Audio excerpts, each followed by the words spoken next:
Hello guys, welcome back to my channel and enjoy this fanfic part 1. Now let's start the fanfic. Naruto spun toward Kakashi. You were there, weren't you? Kakashi nodded. Naruto's fists clenched with barely contained anger. Then why didn't you stop them? Why didn't you try to help him? I thought you said you'd never let your comrades die. Was it all just a lie? Kakashi watched the emotions play across the genin's face. It isn't that simple, Naruto. There wasn't any way. The boy launched at him, fists flaying. I trusted you. You promised it would all be okay. Why is he dead then? Kakashi tried to deflect Naruto's manic blows, but one series of hits got through his defenses and landed hard against his left side. The Jonin staggered back and fell to his knees. Naruto stumbled to a stop, his face showing his confusion as the concern for his teacher warred with his need to blame someone for Jiraiya's death. Concern won out. The blonde knelt at his side. Kakashi-sensei, what's wrong? The Jonin clutched one hand against the ribcage of his left side. He struggled to take a full breath. Like I tried to say, Naruto, I wanted to stop them, but there wasn't any way to keep them away. Kakashi pulled his hand away from his side and lifted it up between himself and the boy. It was covered with fresh blood. Naruto blinked as though trying to figure out where the blood came from. Meanwhile, Kakashi felt the world tip sharply to the side and started to fall backward. His descent ended abruptly when someone stepped behind him to stop his motion. Shikamaru's voice sounded tight with emotion. Kakashi-sensei, what happened to you? Kakashi knew the young Chunin was still reeling after Asuma's horrific death, and realized this latest turn of events was bringing those memories back to life for the young man. I'll be fine, Shikamaru. The lie would have been easier if he hadn't gasped in pain after the last word left his lips. The Chunin grasped him by the shoulder. Kakashi-sensei, please don't push yourself. Naruto turned toward where the Hokage was leaning on the edge of her desk. Grandma Tsunade, can you make him better? Kakashi watched as tears fell down Naruto's cheeks when he turned back toward him. Tsunade walked over. Brat, why didn't you tell me you were hurt? Her tone was a cross between scolding and concern. He met her eyes. There were more important things at the time. She scowled. Why don't you let me decide what is or isn't important next time, okay? Kakashi bowed his head. Yes, Hokage. Sakura, Shizune, come help with this assessment. The two medical ninja were at her side immediately. With Shikamaru still supporting him from behind, the women worked as a team to remove Kakashi's vest and overshirt. When they started to pull his sleeveless shirt away from his injury, his sharp intake of breath caused them to be more cautious. They pulled the blood-soaked clothing away and revealed a large, vaguely hand-shaped area of skin that had been burned away. Tsunade's brow creased. Kakashi, who did this to you? He closed his eyes, thinking back to the moment of his wound. Jiraiya was being targeted by the members of the Akatsuki and Kakashi was doing his best to keep the enemy at bay. The two-leaf shinobi were back-to-back deflecting numerous attacks. Their summoned animals fought side by side, toads and dogs doing their best to keep the enemy from breaking through. That was when Kakashi saw a new entry into the battle. He tried to warn Jiraiya of the imminent attack, but the Toad Sage was busy defending against another assailant. The glowing aura around the new enemy's hand gave Kakashi all the information he needed to know that this assailant was out for blood. Using his Sharingan to time his move, he pulled Jiraiya away from the attacker at the last moment. The movement put Kakashi in the direct path of that flaming hand, and in a matter of seconds the energy burned itself into his side. The sage should have used the distraction to escape, but instead Jiraiya seemed consumed with anger over the Jonin's wound, and sprang at the attacker like a demon. At first, the battle looked like it could be won, but Kakashi's injury made it impossible for him to aid Jiraiya, and soon the Toad Sage was overwhelmed by the combined forces of the enemy. All he could do was watch. When it was over, Jiraiya was dead, but not before he'd carved his cryptic message into Pa Toad's back. The toads and nin dogs surrounded Kakashi, determined to keep him from joining in the sage's fate. For whatever reason, Perhaps because they felt Kakashi was no real threat, the enemy did not try to approach him after the first series of dog bites. They left him there with Jiraiya's corpse and the daunting task of returning to Konoha with the news. Tsunade's voice brought him out of his memory. Kakashi, please, who did this? He looked up to see concern deep in her eyes. It was a member of the Akatsuki. I believe it was the one called Zetsu. He and the others, Pain, Kisame and Deidara are the ones who attacked Jiraiya. She leaned forward and probed his wound, causing the skin to open in more than one place. Kakashi's pained moan was followed by his whisper. I'm sorry, Hokage. I failed you again. Tsunade seemed startled by his words. Nonsense. You did your best. No one could expect more. He was sure her words were meant to ease the pain in his heart, but they failed. He would never understand why Jiraiya attacked instead of fled. He would never feel that he hadn't failed both the Toad Sage and the Leaf Village. He would never be whole again. The next several hours were a blur for Kakashi. He was examined by countless medical staff and taken at last to one of the operating suites where they did their best to mend the patches of dying skin forming the vague shape of Zetsu's handprint. In his mind, the scene of Jiraiya's death continued to play over and over, even after he fell into an uneasy sleep. XX. Naruto watched Tsunade and the others tend to Kakashi-sensei's injuries. How could he have ever thought that his sensei wouldn't try his best to save Pervy Sage? What was he thinking when he launched his attack on the man? He felt sick. When was he going to learn that he couldn't just jump to conclusions like that? He sat heavily on the bench outside the hospital's surgical room. Naruto, you should know Kakashi-sensei doesn't blame you. Shikamaru sat next to him on the hardwood bench.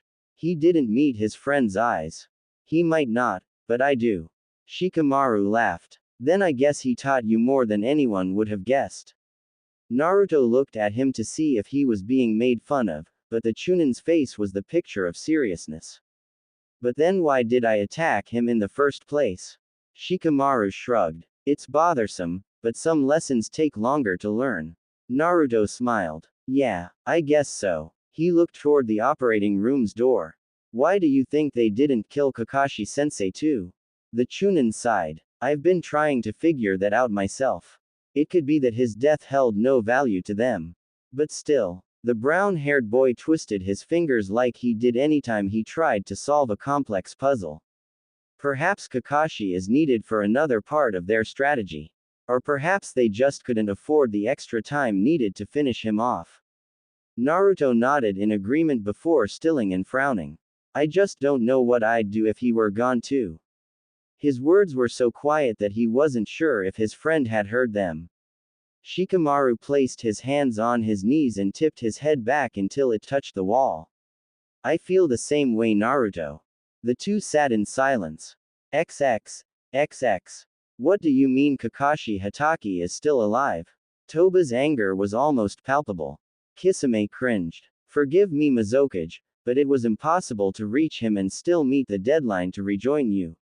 Toby placed his hands behind his back and paced. This will complicate things. With the copy Nin still in the mix, we may need to rethink how we proceed. Zetsu's mantle bristled. This one man worries you so much.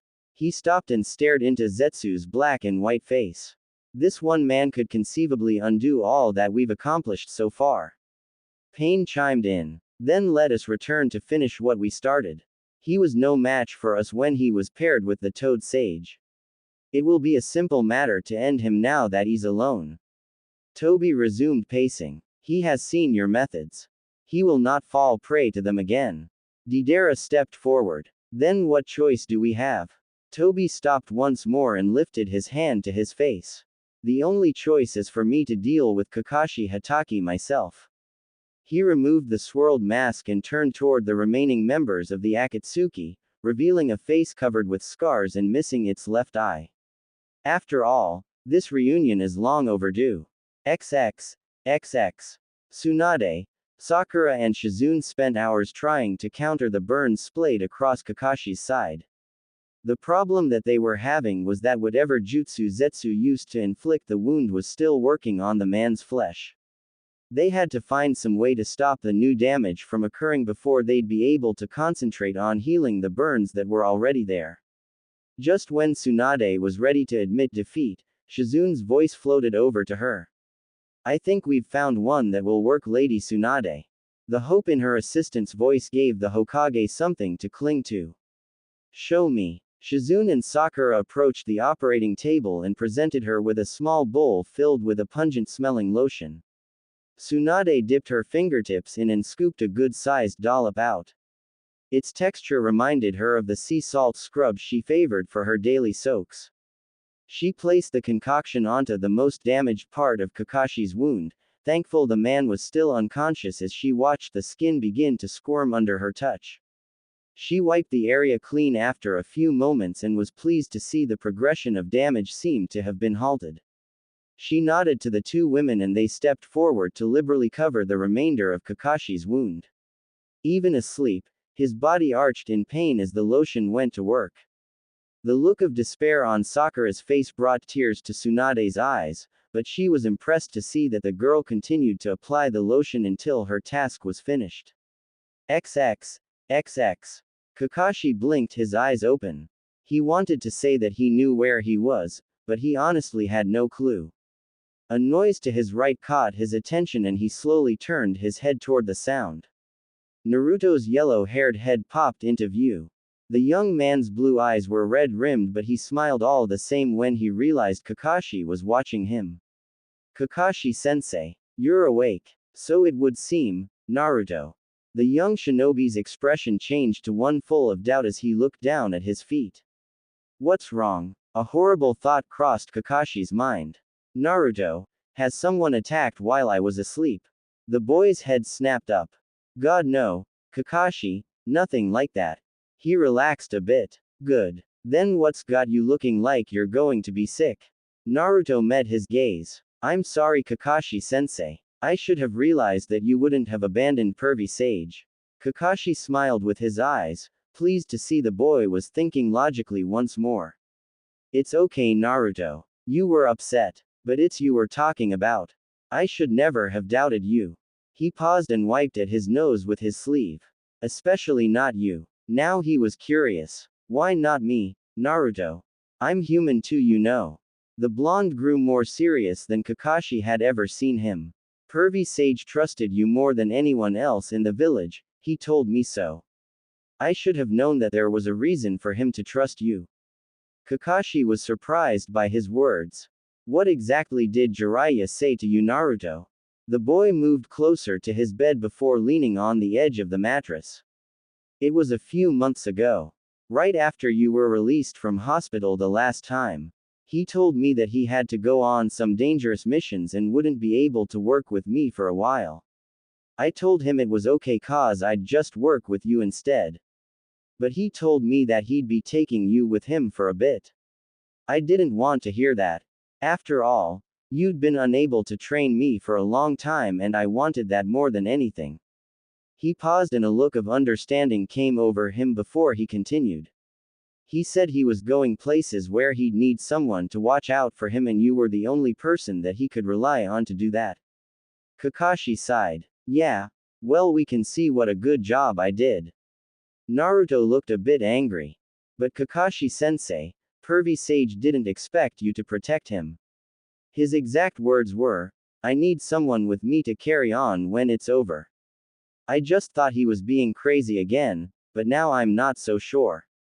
Kakashi furrowed his brow. Are you sure that's what he said, Naruto? The boy nodded. The two sat silently for several minutes before Kakashi broke the silence. Naruto, give me a hand getting up. The young genin looked around the room nervously. Are you sure that's such a good idea? I mean, what if Grandma Tsunade comes in? Kakashi laughed, pleased that the act didn't cause more than a twinge in his side. Let me worry about that. I need to get back out there if we're going to stop the fools from killing anyone else we know. Naruto grinned wide. So, I get to help now. He answered while the youth helped him out of bed. I wouldn't have it any other way. XX.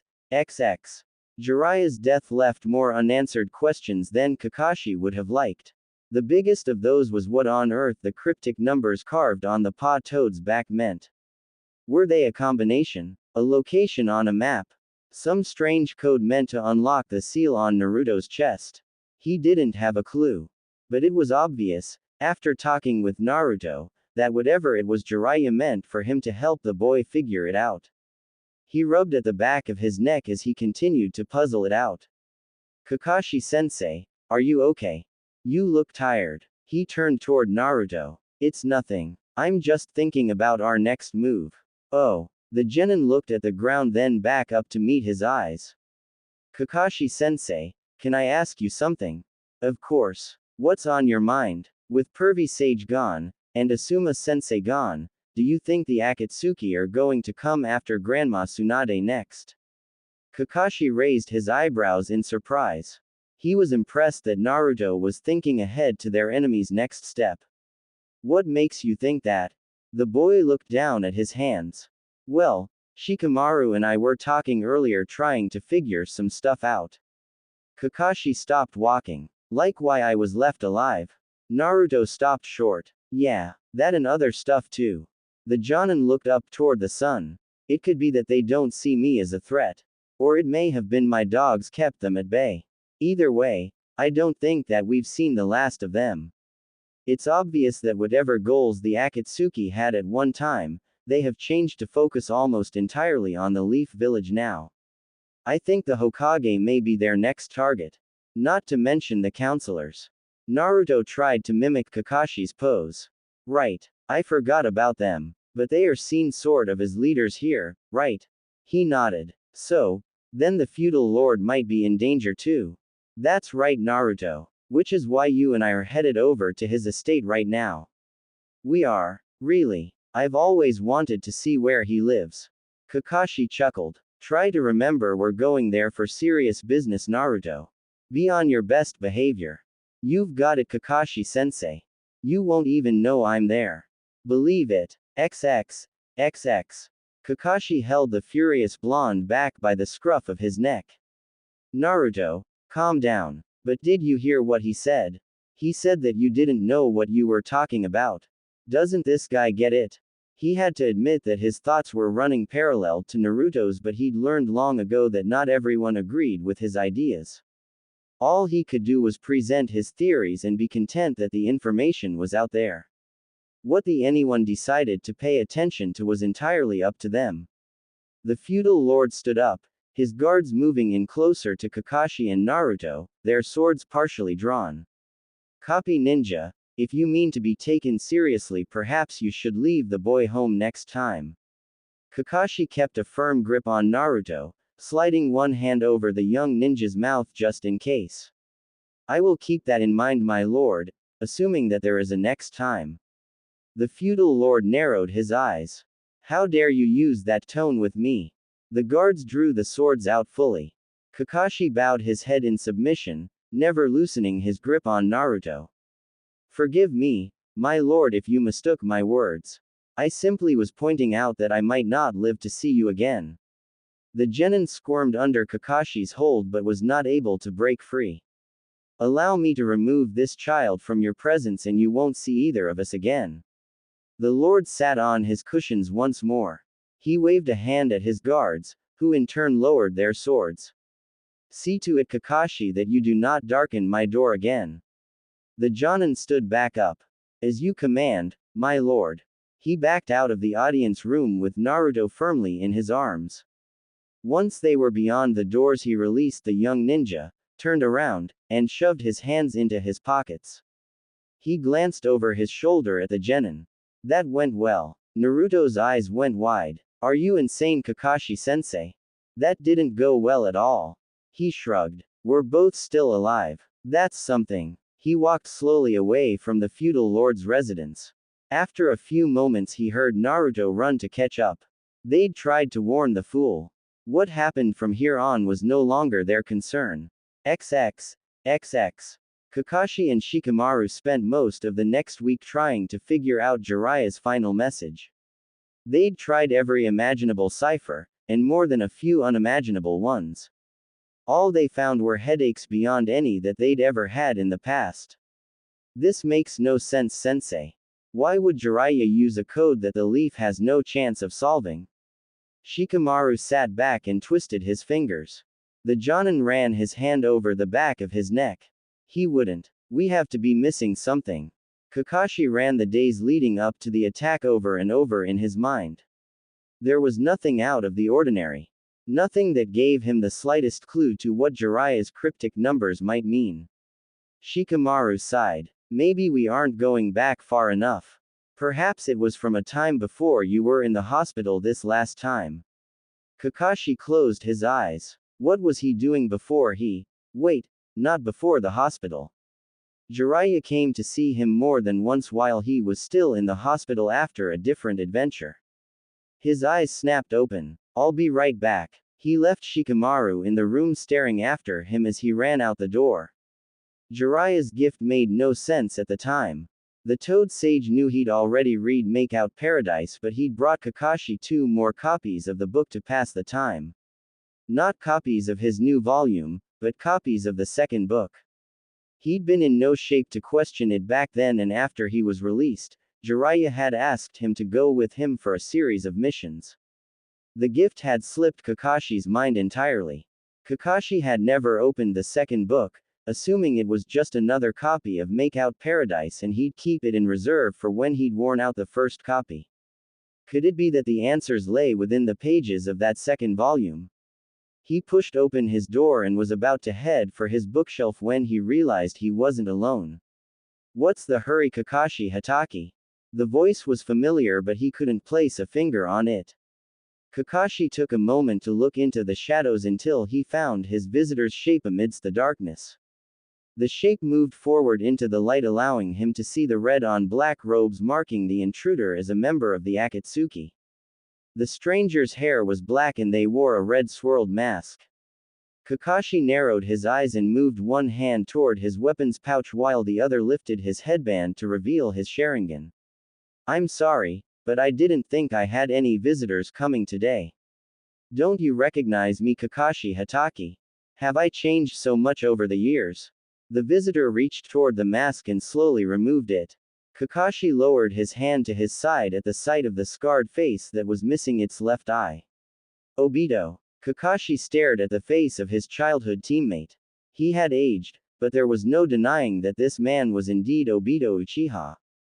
How? Obito placed his hands on his hips. After all this time, and that's it? How? You disappoint me, Kakashi. After all, you're supposed to be the genius, aren't you? Kakashi shook his head to try and clear his mind. You were dead. You were crushed under tons of rocks. We held your memorial. Your name is carved on the stone. Obito walked to the desk and sat on its chair. You assumed I was dead. Did you ever once go back to check? If you had, then maybe you would have been the one to find me in the pocket of space that was created during the avalanche. Maybe you should have bothered to make sure I was dead before moving on. Moving on? Is that honestly what you think I did, Obito? Kakashi crossed the room and sat on the edge of his bed, feeling he was in a dream, but not letting his guard down fully. After all, Obito was wearing the robes of the Akatsuki. The black-haired man crossed his arms behind his head and tipped the chair back until it was teetering on 2 legs, a move he used to do back when they were younger. Let me think about that one, Kakashi. You are still alive. You seem to have made more than a few friends. And you seem to have the respect of your students. Wouldn't Minato-sensei be so proud of you? Kakashi cringed at mention of the 4th Hokage and narrowed his eyes. Why are you here, Obito? The Uchiha settled the chair back on the floor. So it's still all business, I see. I guess some things never change, do they, Kakashi? Well, Obito met his gaze, stood up and smiled, which looked twisted amongst all the scars crisscrossing his face. To ask you to step aside. Kakashi's eyes went wide. Step aside. The man's smile grew more twisted. Yes. Step aside. Kakashi stood up. He was still shorter than Obito, even after all these years, but just like then he was hardly intimidated by the man. Why would I ever do that, Obito? For starters, if you don't, then everyone you care about will die. Kakashi laughed. That threat has been made before. It didn't work then. What makes you think it will work now? The smile left the Uchiha's face. We killed the old man. What chance do you think the rest of them have against the power of the Akatsuki? Kakashi's gaze turned dangerous. You should know better than most how capable the Leaf Village is, Obito. Or did those rocks addle you more than you already were? Would you care to lay a wager on that, Hatake? Obito's hands went into the folds of his Akatsuki robe. Kakashi pulled out a kunai and crouched at the ready while Obito moved swifter than he'd ever moved as a youngster. It was all he could do to avoid being hit by a flurry of shuriken.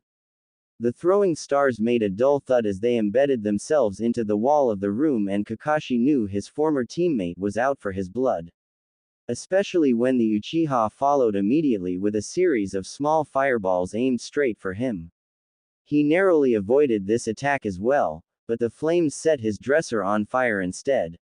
The copy nin sent a volley of his own shuriken toward his one-time teammate. I see you've learned that trick from your cousin Itachi. But it didn't work for him either. Locking his gaze on the enemy, Kakashi experienced an odd feeling when his Sharingan was met by its mate across the room. Obito's eye had fully matured, much as its match had done at Kakashi's body. 3 black commas were set within the blood-red iris, and he wondered if Obito had mastered the Mangekyo potential as well. He'd have to be careful.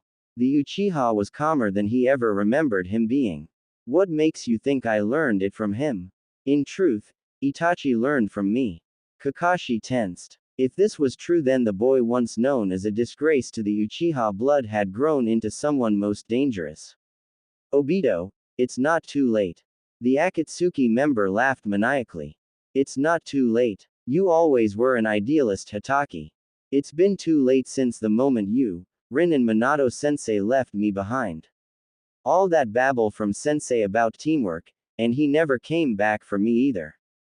Obito launched at Kakashi and pinned him to the ground.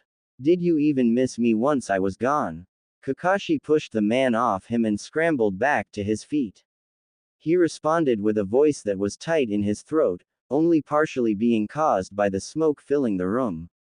Every time I look in the mirror and see your eye, I think of you, Obito. The dark-haired man came at him again. This time Kakashi blocked each hit. You thought of me. How kind. But I notice you never said you missed me. Kakashi sent a flurry of his own attacks at the Akatsuki member. It was hard to miss you when I was reminded of you every day of my life. Obito latched onto Kakashi's wrists and pulled him in close. You could always give it back. Then you won't have to think of me again. The Jonin swallowed. That's why you risked coming here. To get your eye back. Obito pushed Kakashi's arms behind his back painfully. No, it was to correct the mistake made by my colleagues. He leaned in close to his ear. You weren't supposed to outlive the old man. Kakashi's eyes went wide. He had to get out of Obito's grip or he was done for. He brought one knee up sharply into the man's groin. He felt the grip release in reaction to the hit, and Kakashi swiftly pulled free and tumbled to the far side of the room. The flames from his dresser were spreading and the thick smoke was making it harder to breathe. Obito's voice held the edge of hatred in it. You never did play fair, Hatake. The two faced off again. More balls of flame set what little furniture Kakashi owned afire while he jumped and dodged, trying to land at least a few hits on Obito. The ease with which the robed man avoided his attacks made the Jonin wonder just what training the other had gone through in the years since they'd parted company. Shouts from outside caused the two to pause in their battle. Fire. Quick. Call the brigade in. Hurry up and get some water before it spreads. Obito narrowed his eye and stepped toward Kakashi's window. I guess this will need to be settled later, Hatake. He placed his red swirled mask back on his face. But rest assured, it will be settled. With that, Obito jumped through the window and bounded away over the rooftops of the village. Kakashi resisted the urge to give chase, noticing that the flames were growing closer to the bookcase where his Ika books were stored. He put his kunai away and walked over to retrieve what had originally brought him back to his room, the second volume gifted to him by Jiraiya. He gripped the book tightly, looked around the burning room once more inside. He then jumped out his window and back toward where he knew Shikamaru was waiting for him, leaving the brigade to handle the flames. XX. Shikamaru was beginning to think that Kakashi wasn't coming back when he heard the door open. The silver-haired Jonin shuffled in with his hands in his pockets, a copy of his favorite book tucked under his arm, and a far-off look in his eye. It wouldn't have sparked the Chunin's curiosity at all except for the fact that there was soot smeared across the man's face and his clothes smelled of smoke. It was bothersome, but it appeared perhaps he was about to be pulled into another adventure with the copy ninja at the lead. Shikamaru tipped his head to the side and sighed. I take it that you found what you went looking for. Kakashi shrugged. You could say that. He tossed the volume of Make Out Paradise to him. Shikamaru looked from the volume in his hands to Kakashi's face. I don't really get this stuff, you know. It's pretty much a bore. The Jonin sat down next to him and picked up a handwritten copy of Jiraiya's code. I have a theory that I need to test out. Turn to page 9. Shikamaru did as he was asked. He skimmed the page and blushed at what he was reading. He looked up at Kakashi. You actually read this stuff? The man shrugged and scratched the back of his head. It really has a well-written plot if you read the whole thing. He doubted that based on the small sampling he'd just read. Right. So what exactly were you hoping to find here? Kakashi opened the pouch at his waist and pulled out his original copy of the book. He flipped it open with one hand and placed it on the floor. Let's see if there are any differences between the two, shall we? The light finally came on in Shikamaru's mind and he understood where the Jonin was headed. He placed the volume as his hand next to Kakashi's and together they pored over the words. Sure enough, there were subtle differences between the two copies. Shikamaru reached behind him for the highlighter he'd been using earlier. Every word that differed was marked in the gift version and soon they could see the beginnings of a message emerge. When they finished with page 9, they moved on to the next number in the code and did the same thing. But the words from this page made no sense in the changed volume. Shikamaru scratched his head and looked to Kakashi. He was just as confused. They were missing something again and they both knew it. He glanced at the original copy and the glimmer of an idea formed in his mind. He took the highlighter and marked the corresponding words in that copy. This time the words made sense. Kakashi chuckled. Leave it to Jiraiya to make certain we'd have to pay attention to both versions. Shikamaru sighed. This will make it even more bothersome. By the time they were finished, both he and Kakashi rubbed at their eyes. Shikamaru grimaced and stretched his arms over his head, twisting his body from side to side in an attempt to loosen his muscles. That was troublesome work, but I guess it was worth it in the end. The Jonin nodded and reached for a blank scroll. He transferred the messages from both books and then leaned back to meet Shikamaru's eyes. No one can know of this.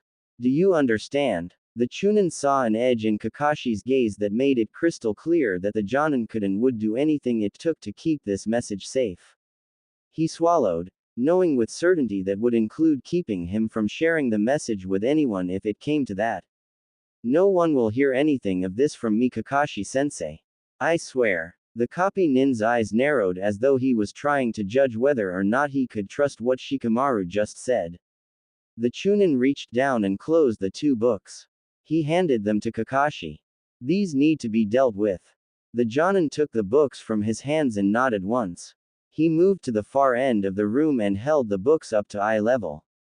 Kakashi let loose a large sigh and then placed the two volumes onto the grate in the fireplace. A few hand signs later and Shikamaru watched a small fireball engulf the books. The two watched silently until they were certain every bit of the books was destroyed. Kakashi pulled out a kunai and dragged it across his hand. He thrust the bloodied palm to the floor and summoned one of his ninja dogs. This was one the Chunin hadn't met before. The bulldog stood higher than Shikamaru's waist and wore a collar with spikes longer than his spread hand. The beast's fur was a dark gray and the front legs were wrapped in bandages, one with a Leaf Village headband tied around it. Never a fan of dogs, Shikamaru stayed in the background and watched. Kakashi stepped forward and scratched behind the dog's ear, speaking to it as though it was his best friend. Ah, Buru, I'm sorry to get you involved in this, but you are my best defense. The dog pushed his head into the Jonin's body, making the man chuckle. Kakashi pulled the scroll he'd just created out and fastened it inside Buru's collar, making a hand sign to seal it in place. He stepped back and met the dog's eyes. Don't show yourself unless something happens to me. Understood. The dog whimpered. Kakashi scratched the bulldog's head once more and sent it away. He then turned back toward Shikamaru. Let's go. We need to be out of the village before nightfall. Shikamaru shoved one hand into his pocket. Are you sure that you need me to go along? I mean, this is liable to be very bothersome, isn't it? The Jonin shoved both hands in his pockets. Yeah, well, it'll be more bothersome if we don't do as Master Jiraiya instructed. Now come on. You need to get your field pack, and we need to gather a few more people before we can leave. The Chunin tipped his head to the side. Shouldn't we stop at your apartment too? Kakashi shrugged. There's nothing there anymore. Shikamaru reached into his pocket and pulled out a handkerchief. Then perhaps you'd like to remove the final traces of it from your face. Kakashi's eyes went wide, and then he laughed. He took the cloth and wiped his face of the soot which had been smeared across his face since his return. He returned the handkerchief and Shikamaru took it by one corner and held it between them. His nose wrinkled. I think it's best if we just leave this behind, Kakashi-sensei. They shared one more laugh and headed for the door. XX. While Tsunade thought about all he'd just told her, Kakashi waited in silence with his hands in his pockets. She leaned forward on her desk and placed her chin in her right palm. Let me get this straight, brat. You and Shikamaru have solved Jiraiya's code. He nodded. But you won't share that with me. Kakashi placed one hand to the back of his neck and laughed nervously. I can't, Hokage. She leaned back in her chair and narrowed her eyes. Can't? And why on earth can't you, Kakashi Hatake? He shrugged. Because you'd try to stop me. She sighed and looked at Shikamaru. The Chunin stood at Kakashi's side, one hand shoved in his pocket and an unlit cigarette dangling from his lips. She was struck by how he looked like a cross between Kakashi and Asuma in his mannerisms. I don't suppose you can tell me what's in the message, Shikamaru. She watched the Chunin glance over at Kakashi, who didn't move at all, and then back at her. He shrugged, again reminding her of the man to his left. I should probably tell you what I know, considering that you are the Hokage. But, although it's annoying, I really can't. Tsunade glared at the young man. And why would that be, Shikamaru Nara? He pointed toward Kakashi with his thumb. Because he scares me more than you do. Tsunade raised her eyebrows in surprise at Shikamaru's honest answer. In truth, Kakashi scared her a little at times too. She turned her gaze back to the masked Jonin. I don't like this, Kakashi. You're asking me to approve an S-ranked mission for you and a Chunin, but you aren't able to tell me where you're going, what you'll be doing, or even how long you'll be gone. He nodded again. Tsunade scanned the rest of the shinobi gathered in the room, all of whom looked like they knew even less than she did. On top of that, you want me to authorize Sakura, Naruto, Sai and Neji to go as well?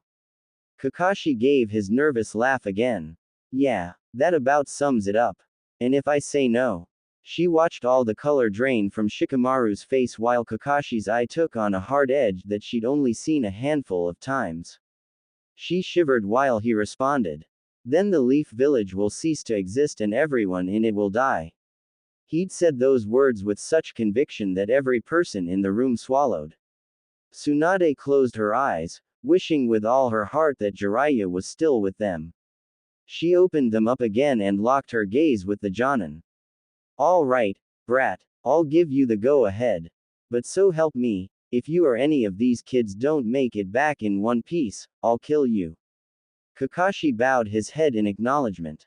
Hokage, if I don't make it back, I'll already be dead. With that said, the copy nin and his newly formed team left her office and headed out of the village. Tsunade watched them go, then reached for the sake she kept in her drawer. Pouring herself a cup, she brought it to her lips and paused. Damn it, Jiraiya, what the hell was in that message? Kakashi's team had been traveling non-stop for over 3 days. Hardly a word was shared by the group throughout the journey, but the tension over the unknown mission was building with each passing moment. The Jonin scowled. At this rate, we're going to be detected by a civilian just from the level of anxiety we're giving off. He signaled for a stop and realized he'd need to find a way to calm their doubts without giving away too much regarding the ultimate goal of the mission.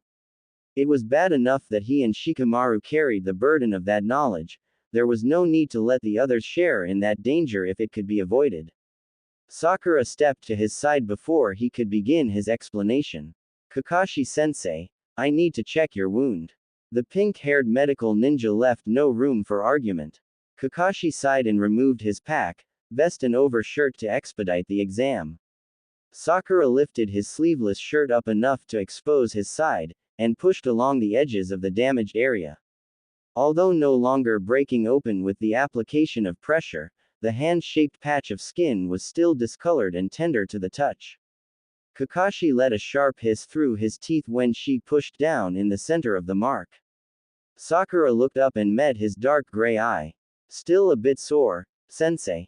He narrowed his gaze. What gave it any? Her eyes sparkled as she reached into her medical kit and pulled out a jar of ointment. Kakashi wrinkled his nose. Does it have to be that stuff again? Sakura laughed lightly. Only if you actually want the damage to heal, Kakashi-sensei. Fine. Just warm it up first, could you? She grinned at him and placed a large dollop of the ice-cold cream on his side. He flinched. She smiled wider. It doesn't work as well if it's warmed, sensei. He glared at her and pushed down the creepy feeling when the damaged skin seemed to squirm with a life all its own. Sakura closed the container once she saw the ointment had soaked into Kakashi's skin. She reached toward him to help lower his shirt back into place and he met her green eyes. If I didn't know better, Sakura Haruna, I'd think that you enjoyed that. She grinned mischievously. I don't know what you're talking about. He sighed and started replacing the rest of his clothing. Gather around so I can fill you in on where we're headed. Once they were all seated around him, Kakashi took a deep breath. Our first order of business is to go into the village hidden in the mist and find the man who runs the local brothel. What? Sakura's tone matched the comical look of disbelief stretched across his face. Kakashi scratched at the back of his head. I don't believe that I stuttered. Is there a problem, Sakura? He watched the kunoichi look for support from the others. Her gaze fell on Naruto and the genin shrugged. What did you expect, Sakura? Pervy Sage spent most of his time in that kind of place. It sorta makes sense that's where he'd send us. Kakashi was pleased to see Naruto thinking through the steps logically. He'd been afraid the young man would still be too worked up over Jiraiya's death to process much of anything. Seeing Sakura staring at the boy speechless, he moved on to the task at hand. Once we find the man, I need to give him a key phrase. Then he'll supply me with the first item on our list. Sakura rolled her eyes, and obviously found her voice. Oh, is that all we have to do, Kakashi-sensei? He narrowed his gaze dangerously, but Sai spoke before he could do more than that. Kakashi-sensei, you cannot go into that village. Which of us are you sending in your place? The copy nin turned his gaze to the quiet boy, finding his resemblance to Sasuke more than a bit disturbing, but knowing his training en route would be invaluable in the days to come. The young ninja had a smile stretched across his face, a look that was highly inappropriate considering what he'd just said. Why can't Kakashi-sensei go? That makes no sense. Naruto was glaring at his teammate. Sai turned toward Naruto and continued smiling. If you are too dense to figure it out, why would I tell you, you pansy? I'll show you dense. Naruto lunged for Sai but was brought up short by Sakura's firm grip on his collar. Something told Kakashi that this was a normal exchange between the three of them. He sighed and looked around the gathering.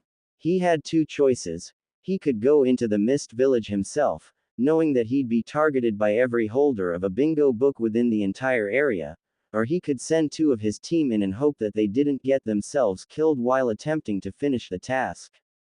He didn't particularly like either option, but he was starting to get the feeling that this was going to be the norm for this entire mission. He looked over the group once more to try and select the best pair to send. Naruto caught his attention by walking over and staring at him with his arms crossed. Kakashi raised an eyebrow. Is there something that I can help you with, Naruto? Kakashi-sensei, Sai is being an again. So can you tell me why you can't go into the Mist Village? The Jonin scratched at the back of his neck. Well, Naruto, you should know the reason already. The boy frowned and gave one of those, not you too. Looks. Kakashi held back the urge to laugh and smiled encouragingly instead. Naruto, do you remember your first mission outside of the Hidden Leaf? The one in the Land of Waves that turned into an A-ranked mission? Naruto scratched the top of his blonde hair, and just as Kakashi was about to remind the young man about the details, the boy's face transformed with a radiant smile. I remember. That was the old bridge builder, right? Kakashi nodded. Naruto's expression grew darkly serious. That's when we fought Zabuza and Haku, isn't it? Again, he nodded, but remained silent, letting the boy work it out in his own mind. Zabuza and Haku were from the village hidden in the mist, weren't they? Kakashi smiled. Yes, Naruto. The blonde-haired genin frowned. Zabuza said you were at the top of the list in Mist's bingo books. That's right, which is why it would be better for all of us if I didn't let myself be seen in that village if it can be avoided. Naruto met his eyes. What would happen if you were seen there, Kakashi-sensei? The Jonin raised his eyebrow. Think about it. You already know what would happen. If they didn't kill me outright, they'd capture me and torture me until I died. Naruto swallowed and then whispered. Then let me go instead. Please, Kakashi-sensei. He smiled sadly at the young man. Naruto, no offense, but I'd stick out less than you in that place. No, I've decided to send Shikamaru and Neji instead. Shikamaru's face twisted into a look of horror for the briefest moment, but then he sighed. I suppose that actually makes sense. Although I'm not looking forward to how troublesome this is likely to be. Kakashi met the Chunin's gaze.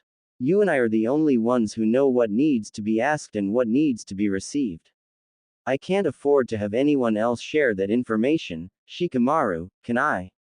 The young man's eyes shifted down to the ground for a split second before rising to meet Kakashi's harsh stare. No, I suppose not. Neji and I should head out soon to reach the village by nightfall. Kakashi nodded. You'll both need to move swiftly once you've obtained the item. There's no telling how loyal our contact was to Jiraiya. And we can't afford to lose time so early in this mission. You understood. Neji and Shikamaru nodded and then headed toward the road leading to the hidden mist village.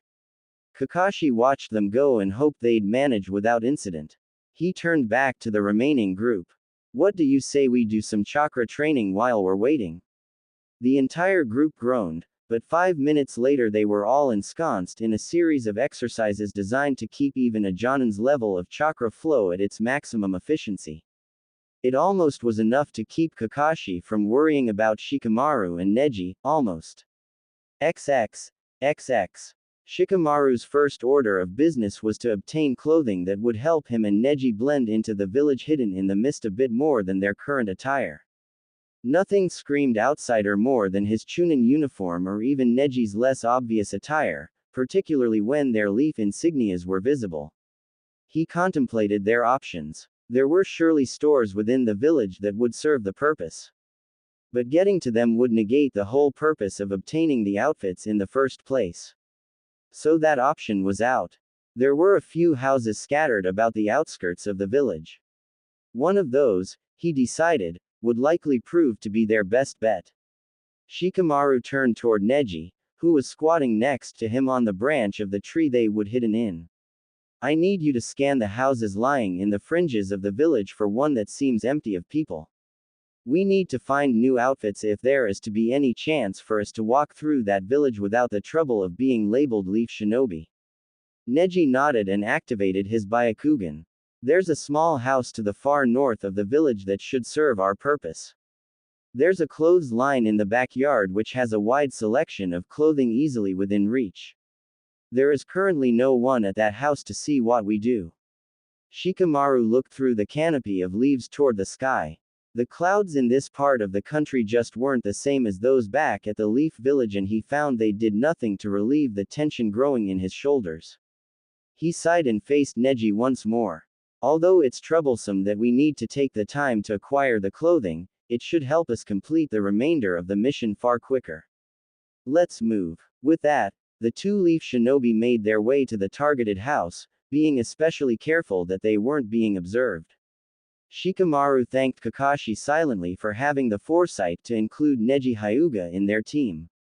It made the chances of being unknowingly observed drastically reduced. An hour later found the two Leaf Shinobi walking casually into the village, hidden in the mist as two travelers looking for a good time. Within half an hour of their arrival they'd found the local brothel and made quick work of locating the establishment's owner.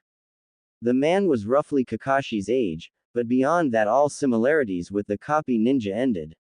This man was a good head shorter than Kakashi, and his body was half again as wide. He wasn't so much fat as he was solid. His dark eyes held a wariness in them that spoke volumes for how little he actually trusted those frequenting his business, even though his greeting to the two when they walked through the brightly painted door into the dimly lit interior was full of laughter and smiles. "Ah, welcome. And what brings two fine young men in off the streets on such a beautiful day? Perhaps you are in need of working out some kinks in your body today." The tone and inflection the man placed on certain words made it clear to the young men exactly what services the establishment was offering without him coming right out and saying it. Shikamaru hoped his discomfort wasn't showing on his face while he brought to mind the exact phrasing the clues from the Ika Ika books wanted him to use. "I've come to untie a knot caused by too much haste." The man's eyes narrowed but his smile stayed firmly in place. He looked Neji and Shikamaru up and down for a few more moments before motioning them towards a side room. "I believe I have just what you need to cure what ails you for certain." Neji glanced toward Shikamaru and raised his eyebrows slightly. The Chunin's barely perceptible nod was all the sign he needed to give to relay the fact that this was the response they needed to receive to know the man accepted the coded reference. They followed the owner into a curtained room and waited while the man crossed to the far wall.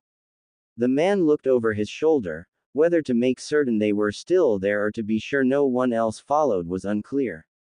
Then he knelt on the floor and lifted a section of the floor matting up. He reached into the newly revealed recess and pulled a small wrapped item out. The hiding spot was covered once more, and then the man stood and quickly walked to their side. His face was no longer sporting the false smile he'd greeted them with. His expression matched the distrust his eyes held right along, but he still handed the package to Shikamaru. "You aren't who I expected to come to retrieve this thing, kid. But you know the code. Can I assume the copy ninja is nearby?" Shikamaru's expression remained neutral as he answered, although he did notice Neji's eyes narrowed at the mention of Kakashi. "You may assume anything you wish." The man frowned. "What is it with you folk and your non-answers? That Jiraiya may have been jovial, but he never gave me a straight answer about anything for as long as I'd known him either." Shikamaru and Neji tensed slightly at mention of the Toad Sage, but neither responded. The man shrugged, placed his hands behind his back and tipped his head to the side. "Aren't you going to open it?" Shikamaru glanced down at the wrapped object. The unmistakable seal of Jiraiya was undisturbed. As was the marking showing this was indeed the first piece of the puzzle and that only Kakashi could open it safely. Shikamaru allowed a small grin to stretch across his lips. "You already know that I can't." The man chuckled. "Part of me hoped you'd try. Jiraiya was very clear on what to do with you if you tried." He brought his hands back into view with a lethal-looking dagger in his grip. He twirled the weapon in his fingers and returned it to a sheath at his waist. "Oh well. Guess all that's left is my payment then." Shikamaru placed the newly acquired item in a pouch at his waist and reached into his pocket.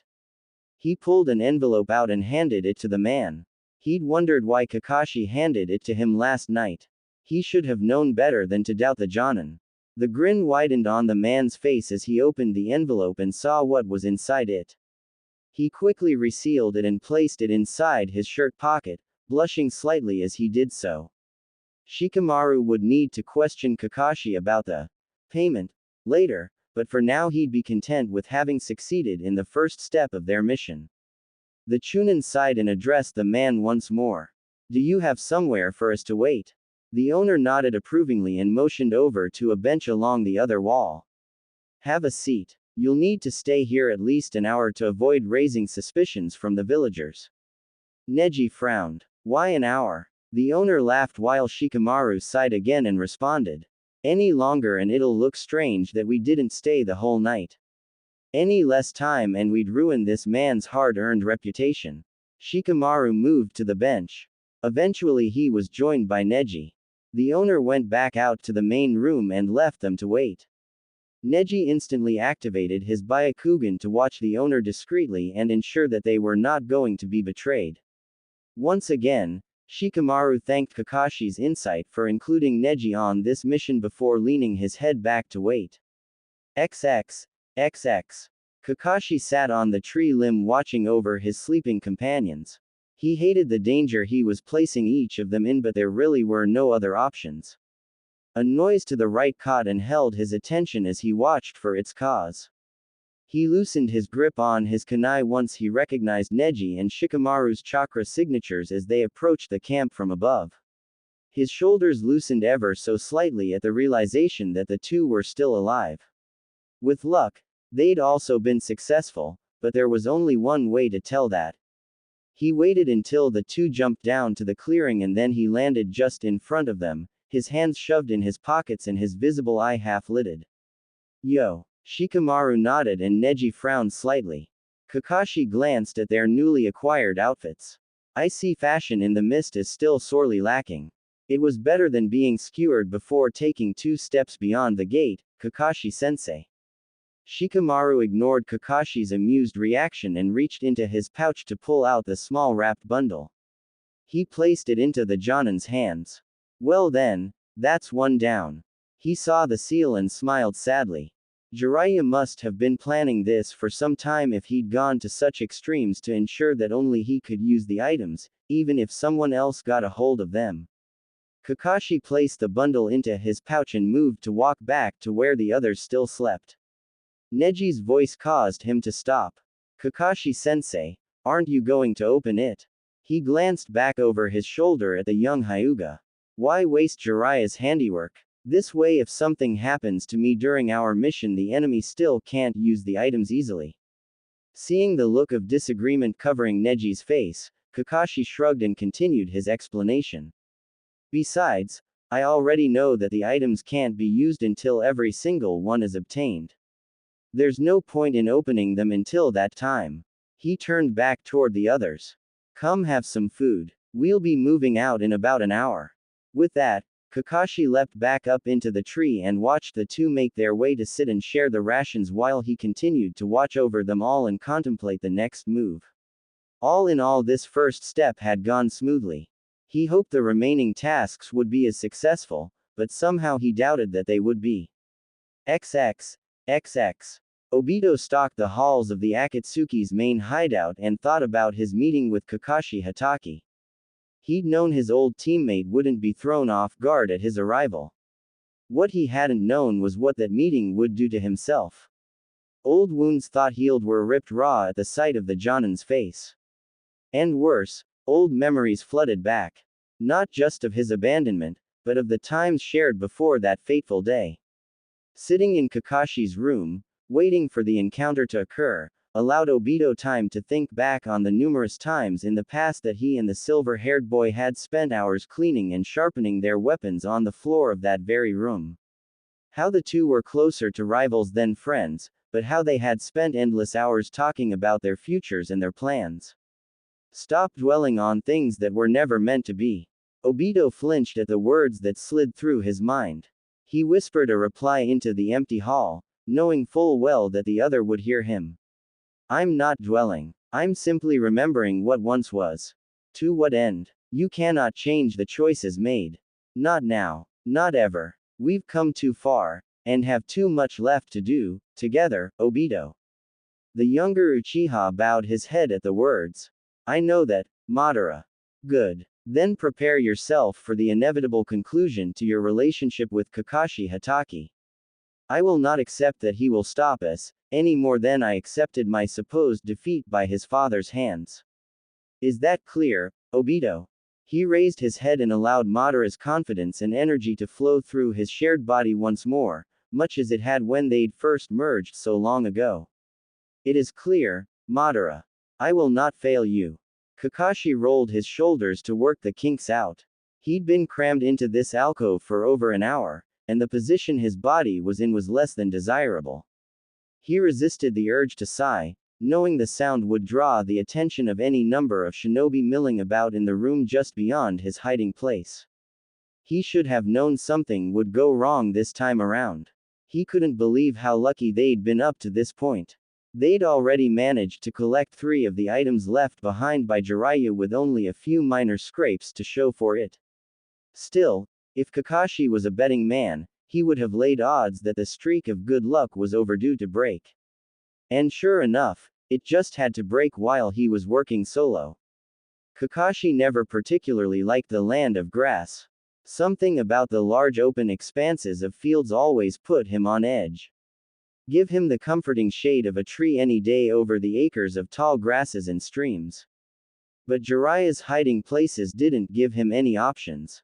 And this particular location required more stealth than any of his companions held. Besides, Shikamaru, Sai and Neji were already off collecting another of the puzzle pieces, so they weren't exactly an option. Naruto, never being terribly subtle, would probably have burst into this building with a dozen shadow clones and demanded the artifact be retrieved immediately. While Sakura would have been distracted by the ever-present slave trade within the village, and would have wanted to free all those innocent folk instead of fulfilling the job. Still, he would have preferred either of those scenarios over the current one. Kakashi was not in the habit of hiding from the enemy, but he couldn't risk injury or capture when they were so close to completing the mission. So, he'd secreted himself into the alcove when a group of grass shinobi entered from across the room. Thankfully they were preoccupied so none of them noticed his presence. He couldn't help but wonder at the timing of their arrival. Kakashi had been about to retrieve the next item from a spot in the floor when the others approached. Now, over an hour later, they were still there. He frowned and knew he'd have to do something soon, otherwise he'd miss the rendezvous time with the others, and they'd likely rush in to find him and get them all killed. That was not going to happen if he could help it. He paused to stretch his senses out a bit farther and verify that it was still the same 6 shinobi that initially entered. Confident that nothing had changed, Kakashi pushed his headband up to expose the Sharingan and quietly unfolded himself from the alcove, retrieving a kunai as he moved. The skill level of the grass shinobi was immediately apparent when more than one of them noticed his arrival. Just his luck that this was a meeting place for Jonin. But it couldn't be helped. Now he just had to prevent any of them from leaving and alarming the village of his presence. Fortunately for him, Kakashi was easily identifiable and the moment of shocked recognition was enough to give him the edge he needed. Added to his finely honed skills, this moment of hesitation on the enemy's part allowed him to transport directly into the middle of their group and immobilize 4 out of the 6 before the shock of his presence wore off. The 2 remaining, however, were not so easy to take out. The grass shinobi jumped out of the way of Kakashi's kicks and regrouped a short distance away, glaring at him while pulling out their own weapons. The taller of the 2, a man of a similar height to Kakashi with a wicked scar crossing his left jaw, circling his neck, and disappearing below the collar of his shirt, glared at him with golden eyes. To what do we owe this honor, copy ninja?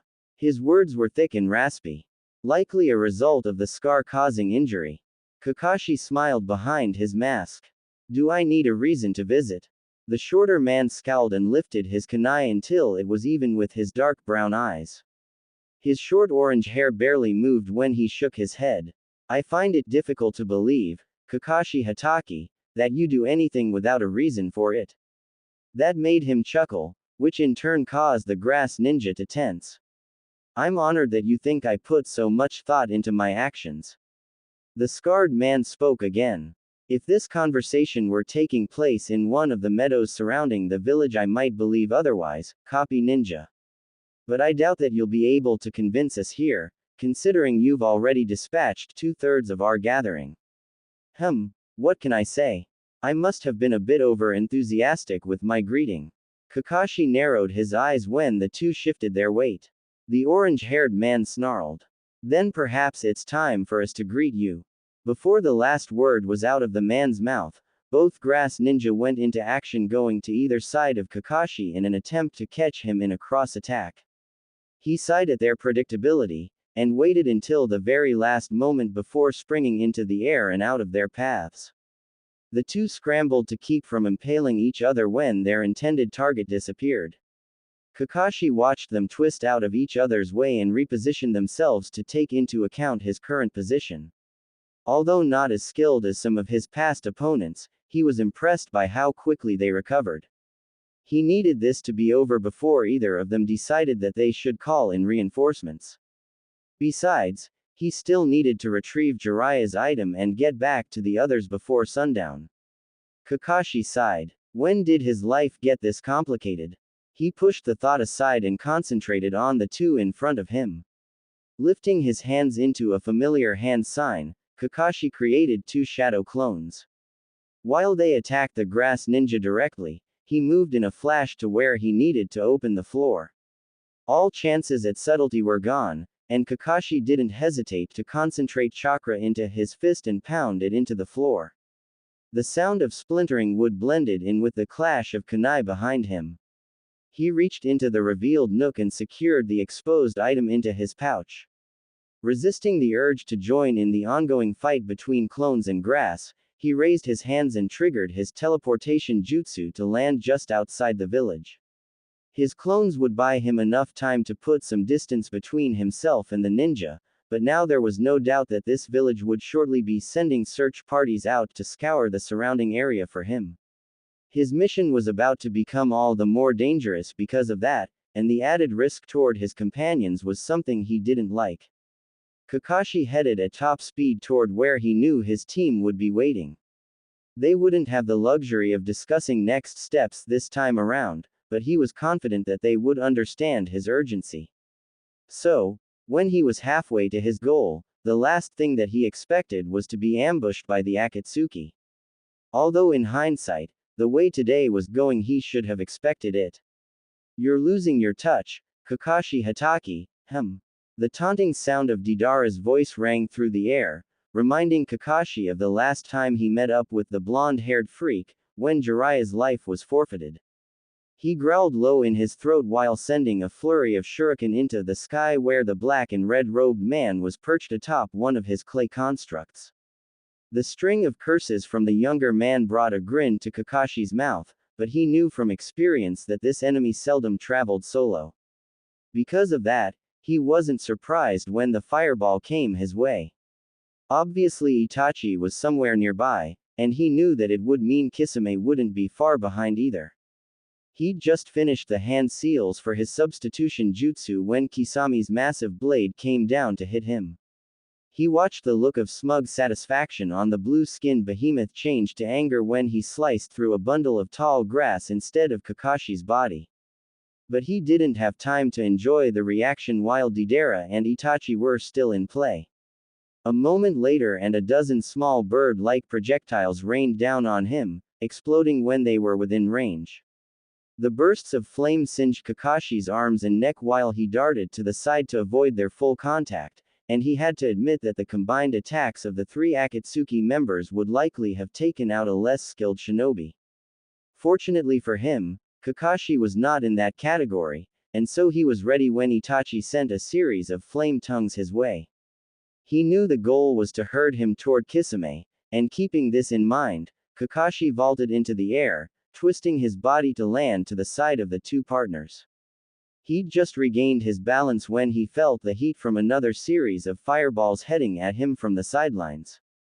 Kakashi dodged these as well, skidding to a stop and trying to find the latest attacker. His chest tightened when he watched Obito step into view, letting loose a barrage of shuriken in his direction. The copy ninja dropped to the ground, narrowly avoiding the sharp metal stars. Now at least he knew who had paired up with Deidara since Sasori had been taken out. There was a pause in the attacks as Kakashi's former teammate removed his whirlpool mask. Is that the best you can do, Hitaki? How disappointing. Kakashi stood back up and narrowed his eyes, realizing that Obito was trying to taunt him into making a mistake. He pushed down all the raw emotions that boiled up from the pit of his stomach, emotions that he hadn't faced in years, and focused on what mattered. He needed to escape from this fight and get back to his mission. Time was running out. Kakashi's hands became a blur of hand seals and he thrust his fist into the ground, causing a fissure to run the length of the field heading straight for Obito. The two Uchihas countered with seals of their own, and the Jonin found himself in the crossfire of two fire dragons aimed straight for his heart.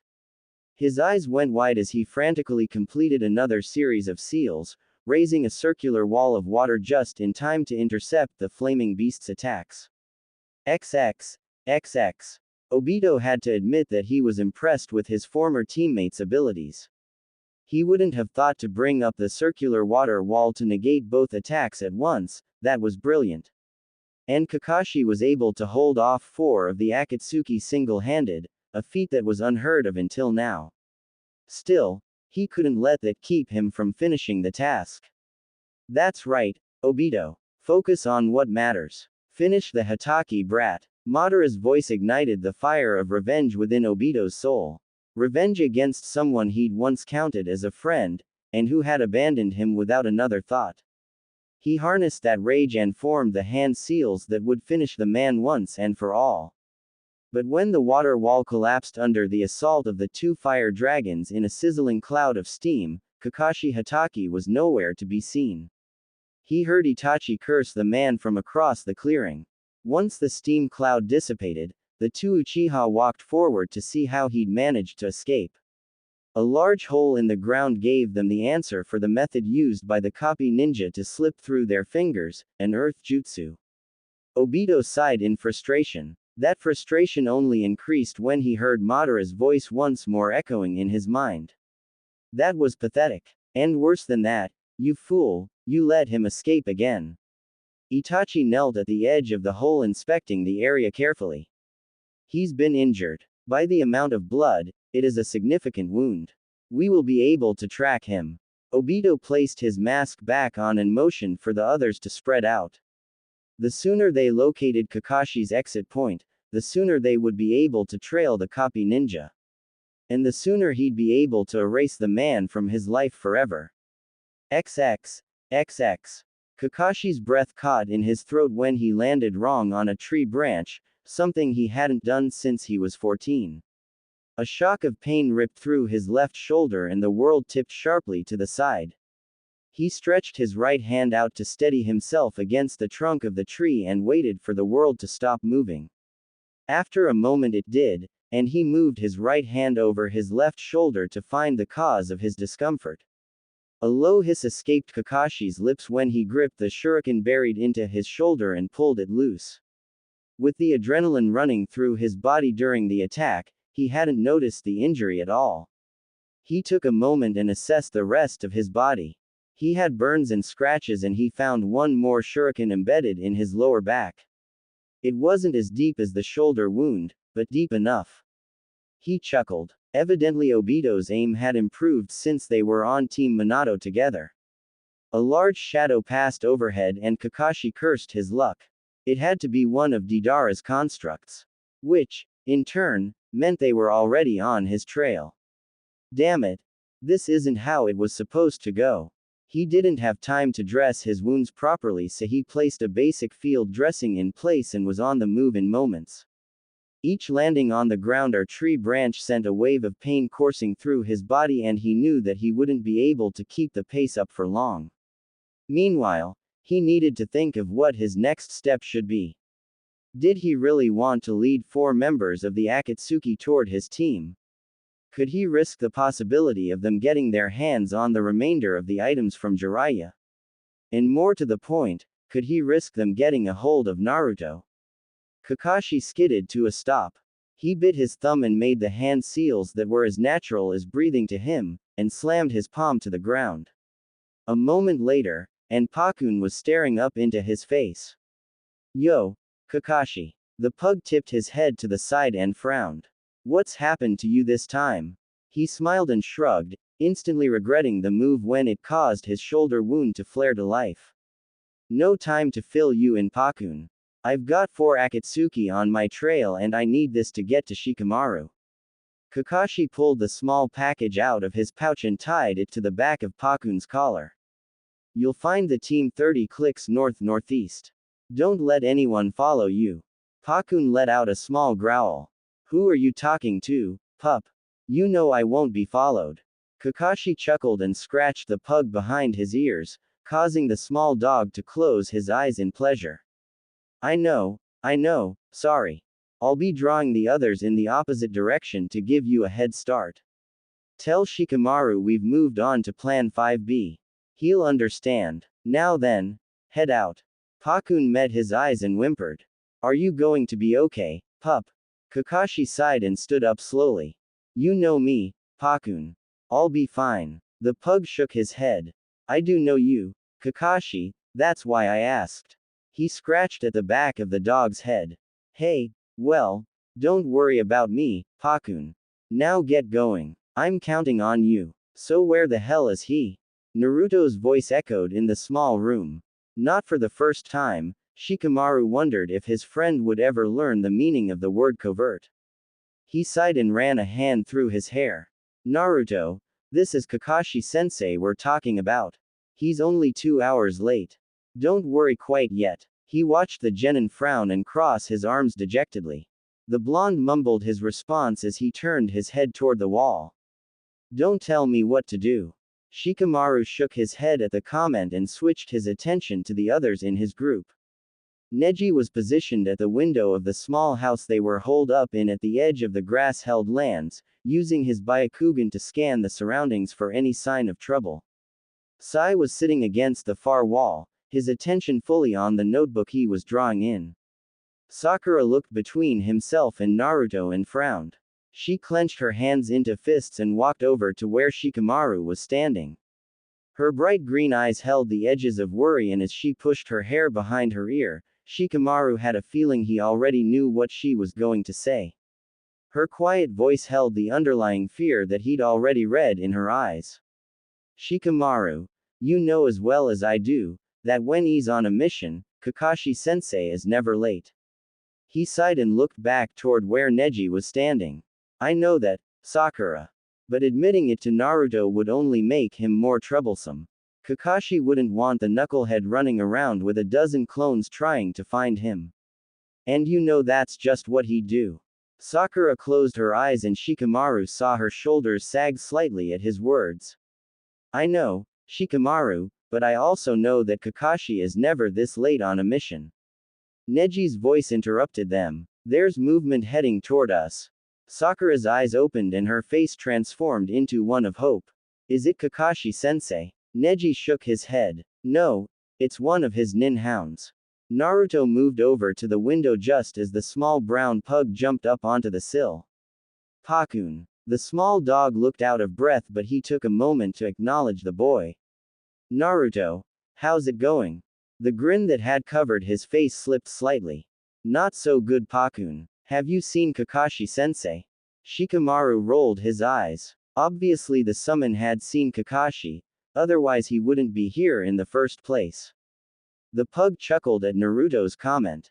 Kid, if I hadn't seen Kakashi, why the heck would I have run all this way to find you?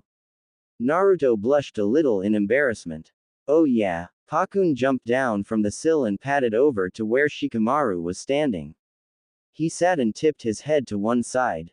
Message from Kakashi is to follow Plan 5B. Shit. The word escaped Shikamaru's lips before he could stop it, and now he had all 4 of his teammates, Sai included, staring at him with concern. Neji moved to his side. What's it mean, Shikamaru? He sighed and knelt next to the pug, removing the small package tied to his collar before addressing the others.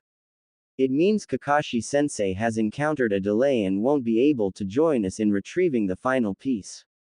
What? Naruto's volume was back to its previous gusto. What the hell's that supposed to mean? Shikamaru awkwardly patted Pakun's head and then stood up to face the genin. It means exactly what I said, Naruto. Kakashi is letting us know he finished his part of the mission and will meet up with us after we retrieve the final piece. Sakura's voice at his side made Shikamaru cringe a little. You mean to say he's run into trouble and doesn't want any help from us? Shikamaru rubbed at the back of his head. Yeah. Well, you know what Kakashi-sensei is like. She frowned. Yeah, I do. That doesn't mean I have to like it. Shikamaru shrugged. Me either, but we do have to follow through with the mission. The others lowered their heads, but none of them disagreed with his words. Kakashi continued running long after his body was telling him to stop. His goal, to bring the Akatsuki as far away from where the team would be heading next. Of course, the fact that Obito was likely to kill him once he caught up may have had something to do with his refusal to stop as well. He ran scenarios through his mind while he fled. He was nearing the border of grass and earth, and would soon have more cover, but his options were still limited. There was no point in wasting the time and chakra for shadow clones, not with two Sharingan users in pursuit. The numbers of pursuers and their varied means of attack ruled out the use of his own Mangekyo Sharingan as well. It simply took him too long to activate it, especially when he had no one with him to cover him during the task, and he still wasn't accurate enough with the ability to guarantee he'd hit what he wanted to. Besides, even if he managed to take out one or two of the others, that still left two more after him, and his dwindling chakra levels would be seriously depleted with the use of that technique. His Chidori might work against Kisame, but it would be easily avoided by the two Uchihas, and not too effective on Deidara while he was in the air. As if summoned by thoughts of him, the bomb wielder sent another barrage of clay bugs showering down around Kakashi. He did his best to avoid them, but Kakashi's reactions were starting to slow, and he wasn't able to get out of the way of three of them. Two exploded at his back, causing him to stagger forward, right into the third explosion, which hit him across his outstretched arms, burning away his shirt sleeves and damaging the revealed skin from his elbows to his wrists. Finally got you, Deidara's voice taunted him from above. Kakashi pushed past the severe pain of his damaged arms and formed the necessary hand signs to send a towering wall of earth jutting into the sky between himself and the annoying blonde. He heaved a sigh of relief when he heard the string of curses from above while Deidara tried to veer away from the sudden obstacle. Kakashi pushed himself a bit faster toward the beckoning rock formations of Earth Country. At least once he made it there, he'd be able to slip within the cracks and fissures and duck under the many overhanging shelves of rock to avoid the attacks from above. The wind whipped across Kakashi's burnt arms and he felt like he was being flayed alive, but it was surely better than the alternatives. He stretched his awareness behind him in an attempt to sense his pursuer's chakra signatures and cursed to himself at how close they were. At this rate they'd catch up to him soon. Kakashi had to admit to himself that he wasn't going to be able to avoid the confrontation, and decide how best to meet them. If he kept running, he'd meet them exhausted, with no chance to fight back. But if he stopped now, he'd only be somewhat exhausted, with a damn good chance of taking out at least one or more of them before they finished him off.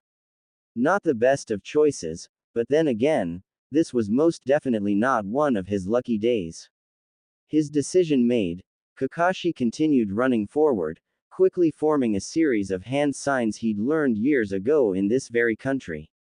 Just as he was forming that final sign, he skidded to a stop and turned back toward where he knew Kisame, Itachi and Obito were tracking him down.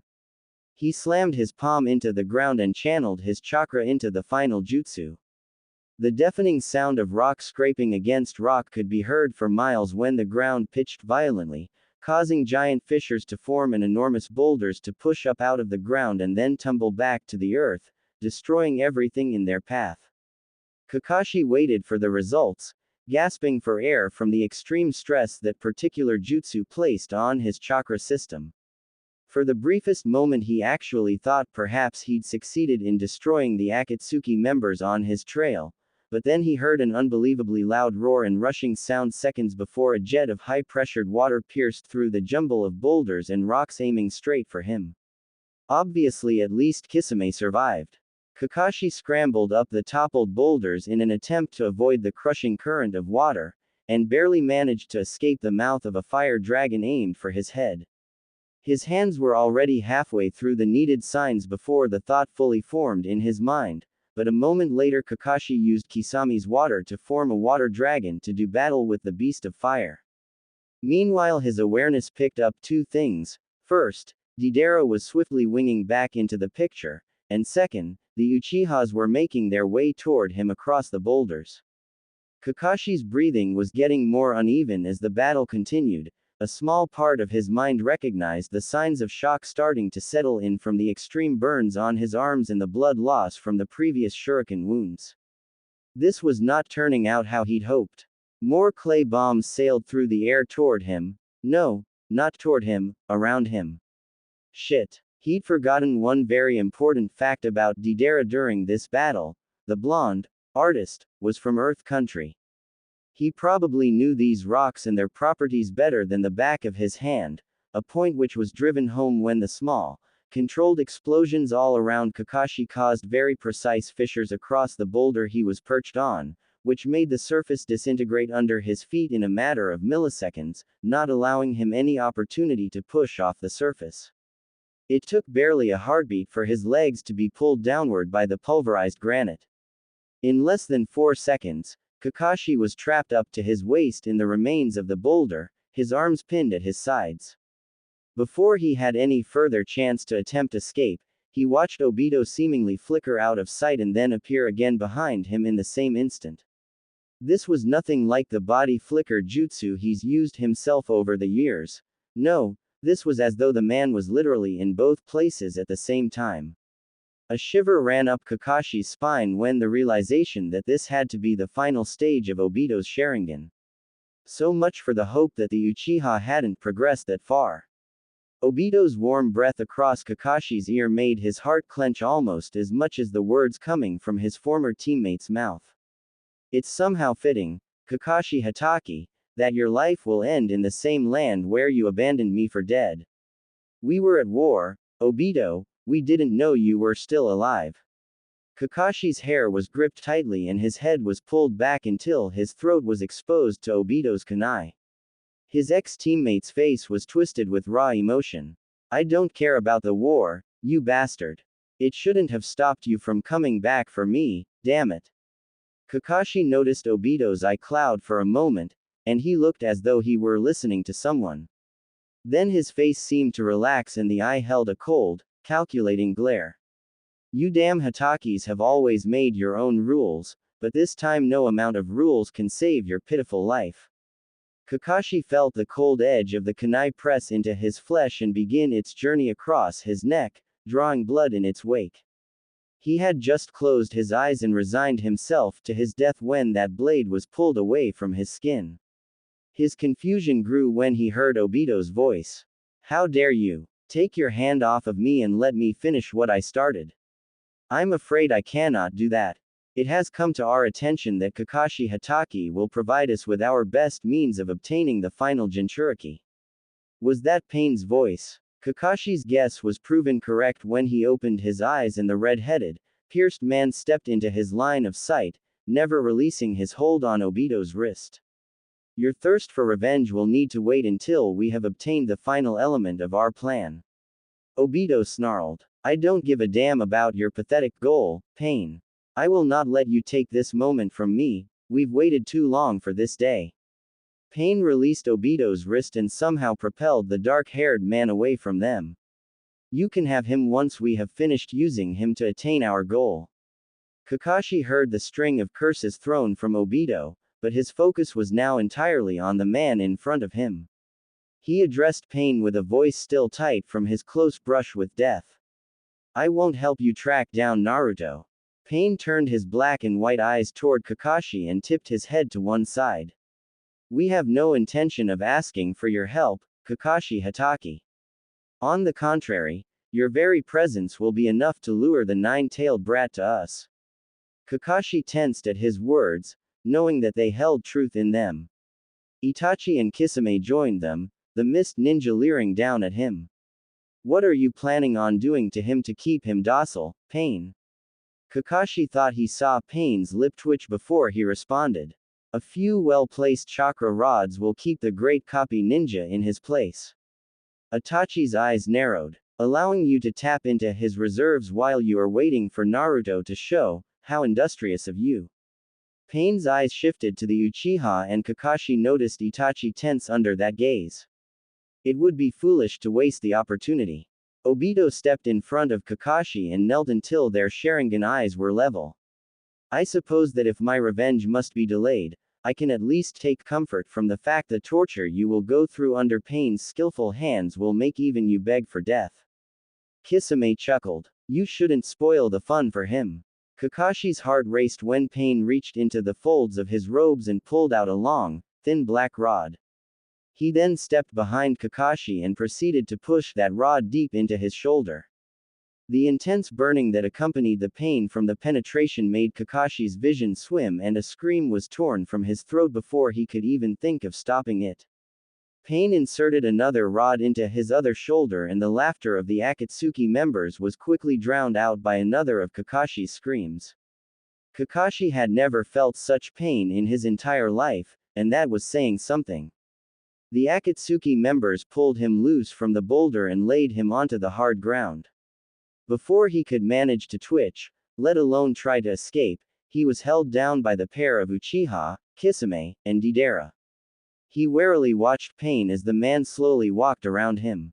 Every so often he would stop and lean down to insert smaller versions of the black chakra rods into various parts of Kakashi's anatomy, eliciting fresh screams each time.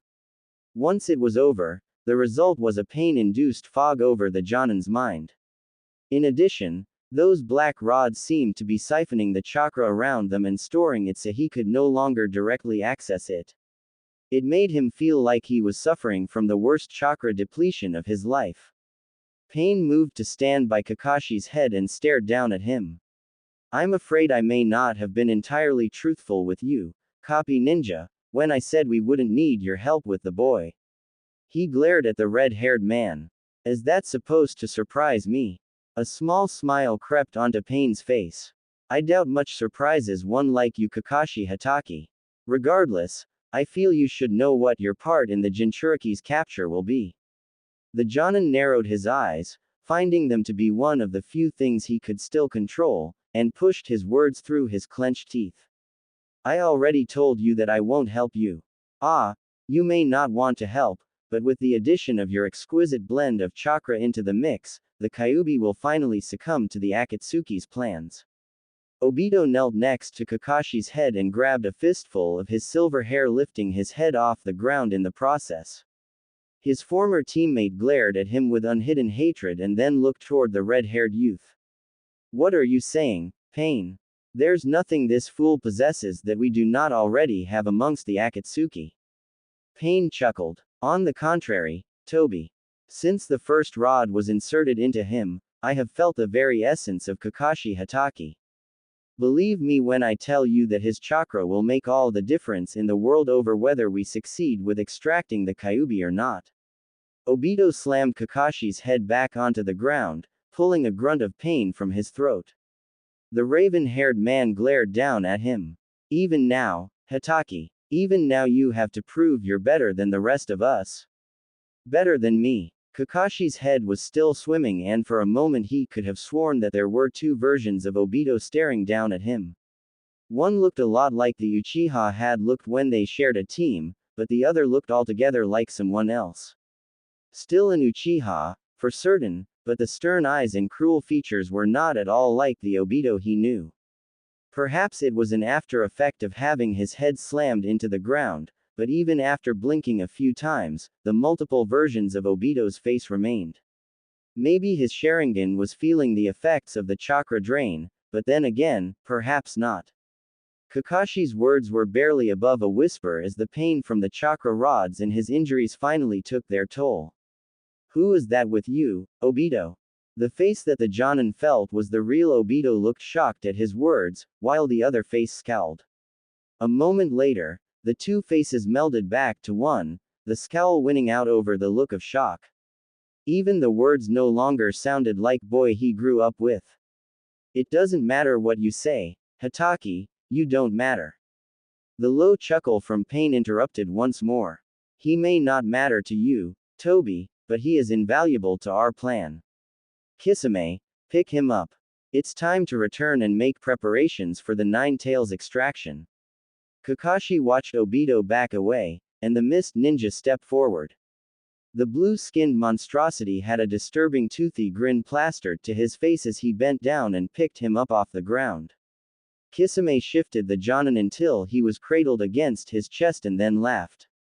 Who would have thought that this is how the great copy ninja would end his days, in the arms of his enemies and as useless as a newborn?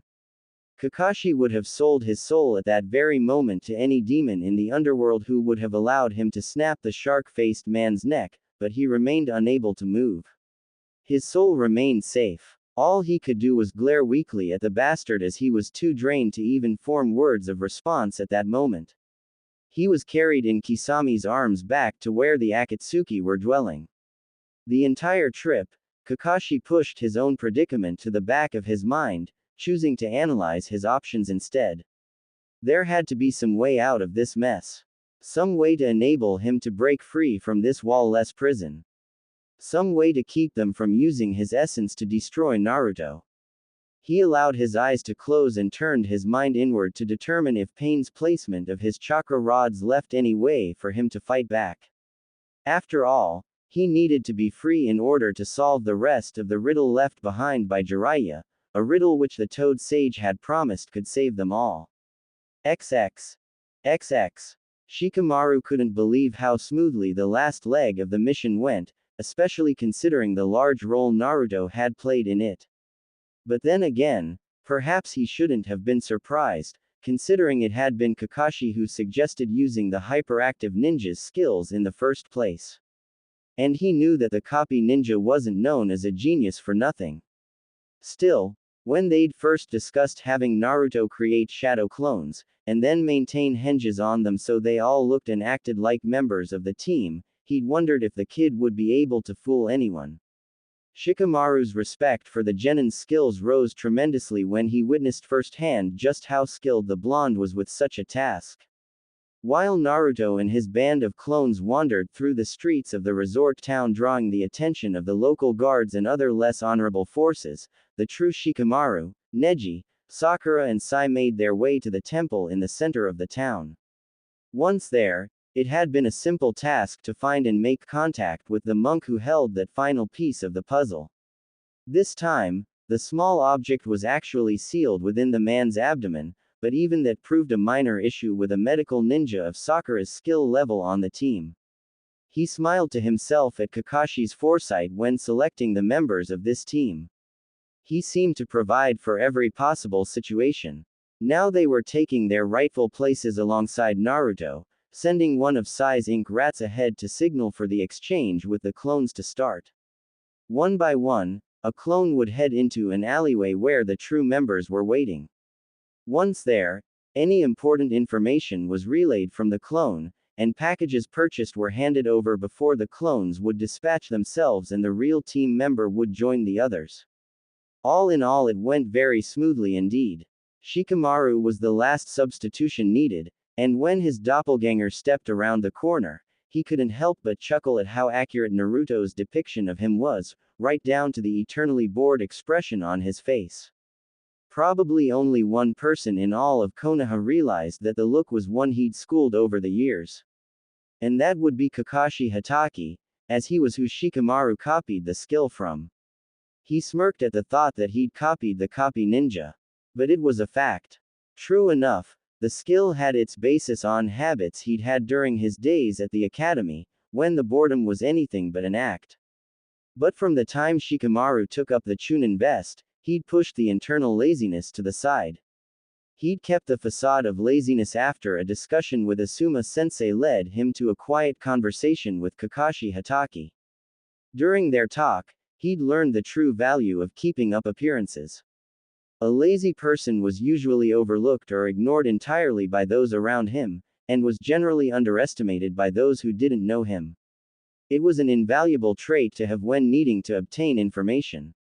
Yet as time goes by, it became a bit harder to remember to keep that facade firmly in place.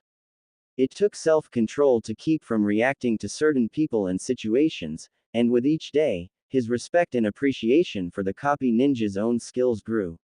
Shikamaru glanced down at the garishly wrapped packages the clone thrust into his hands and he frowned. The clone smiled. Sakura has pressed you into service as her personal porter. The real Shikamaru sighed and shifted the packages in his arms. This could prove troublesome if we're attacked. The clone shrugged and disappeared in a puff of smoke. Shikamaru shook his head and followed Sai's ink rat to where the others were animatedly discussing where they'd go for dinner.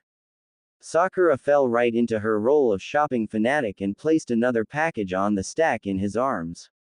He grimaced. Don't you think you've bought enough now, Sakura? She laughed at him, playing up her shopaholic persona to the maximum. But Shikamaru, we've only gone down one side of the street. He groaned, while the others held back their laughter.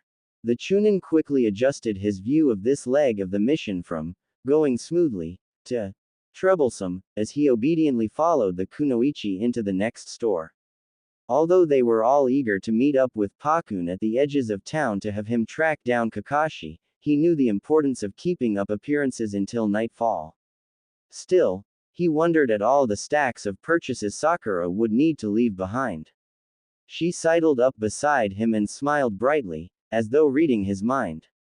There's a lovely little store at the very end of the street near where Naruto got the rooms for tonight. It will ship everything back to Konoha, so it'll all be waiting for me once we finish up the mission. Brilliant, don't you think? Shikamaru had to smile. It actually was the perfect solution. If this kept up, he'd have to adjust his views on all the members of Team Kakashi before this task was finished. He only hoped the rest of the mission went as smoothly. A cloud drifted across the sun, shadowing the group in cool gray light. The smile left Shikamaru's face at the foreboding shiver that traveled up his spine. He knew time was running out.